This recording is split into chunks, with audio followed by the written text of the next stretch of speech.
Hello friends, आज हम आपके साथ डिस्कस करेंगे एक ऐसा टॉपिक जिसके बिना एग्जाम कोई भी हो पूरा कभी नहीं होता। कोई क्वेश्चन पेपर इस टॉपिक के बिना इंडिया में फुलफिल नहीं होता है। तो आज स्टार्ट करेंगे आपके साथ इंडिया का फ्रीडम स्ट्रगल। दोस्तों, जैसे अभी हमने डिस्कस करा, सारे कॉम्पिटिटिव एग्जाम्स में एसएससी का हो, यूपीएससी का हो, स्टेट पब्लिक सर्विस कमीशन का हो, सब में ये क्वेश्चन पेपर आता ही आता है। इसके बिना क्वेश्चन पेपर बनता ही नहीं है। ये इतना इंपॉर्टेंट टॉपिक है। तो चलिए आज स्टार्ट करते हैं आपके साथ फ्रीडम स्ट्रगल। ये 1914 फर्स्ट वर्ल्ड वॉर के बाद से यहां पर इसमें मोमेंटम आता है। हम इस वक्त देख रहे हैं कि इंडिया में क्या पॉलिटिकल और सोशल कंडीशंस थी। आर्मी में एक फोर्स्ड रिक्रूटमेंट चल रही थी, जिसकी वजह से गांव में खेतीबाड़ी पर बहुत बड़ा इंपैक्ट आया। खेती का प्रोडक्शन कम होने लगा, प्राइसेस राइज होने लगी।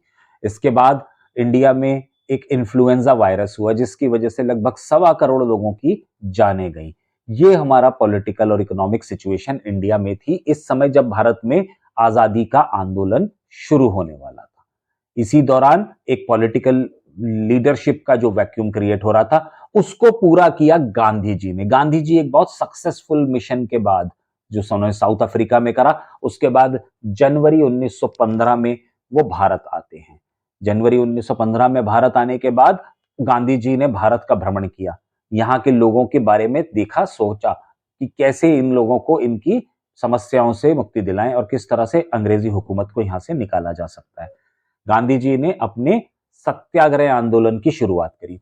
सबसे पहला सत्याग्रह उनका चंपारण में था, जो कि नील की खेती के लिए था। वहां पे जबरदस्ती अंग्रेज किसानों से नील की खेती करा रहे थे, जिससे वहां की जमीन की उपजाऊ शक्ति खत्म हो रही थी। गांधी जी ने वहां जाकर के उनको इससे मुक्ति दिलाई।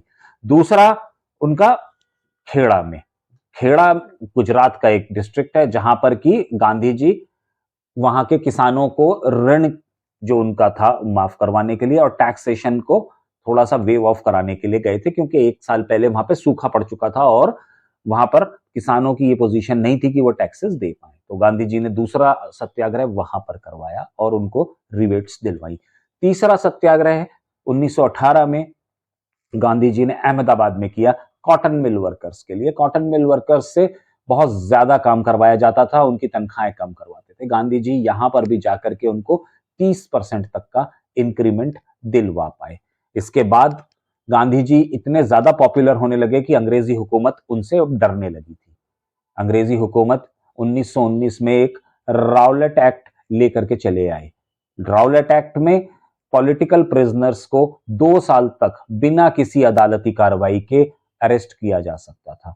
इसके खिलाफ जगह जगह विद्रोह होने लगे। गांधी जी ने खुद इसके लिए कई जगह प्रोटेस्ट करा और हमने देखा कि 13 अप्रैल 1919 को अमृतसर के जलियांवाला बाग में एक पीसफुल प्रोटेस्ट चल रहा था, जिसमें कि जनरल डायर ने अंदर एंट्री करवा के कई हजार लोगों को मौत के घाट उतार दिया था। इस बात को लेकर के नाराजगी देश में बढ़ती चली गई और बहुत जगह विरोध प्रदर्शन होते रहे। ये कहानी और आगे भी मैं आपके साथ डिस्कस करूंगा। मेरे चैनल को देखते रहिए, लाइक करिए, सब्सक्राइब करिए और अपने वैल्यूएबल कमेंट्स दीजिए और हमारे नेक्स्ट एपिसोड का इंतजार करिए। Till then